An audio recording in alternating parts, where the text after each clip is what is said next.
The Comptroller's office is accusing the Sherburne-Earlville School District of setting real property tax levies higher than they needed to be for residents. The district in Chenango and Madison counties is the latest subject of an audit by the office.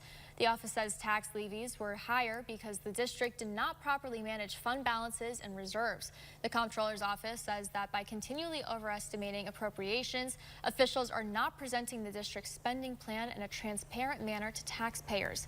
The office says the district overestimated appropriations by a total of $8 million.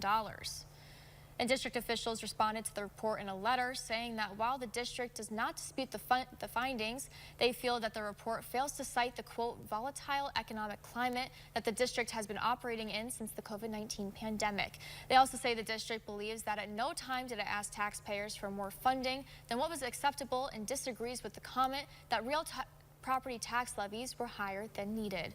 They went on to say, quote, since the advent of 2% tax cap, the Sherburne-Earlville Central School District has consistently requested tax levies lower than the allowable level, end quote. To view the whole letter, you can head to the Comptroller's website.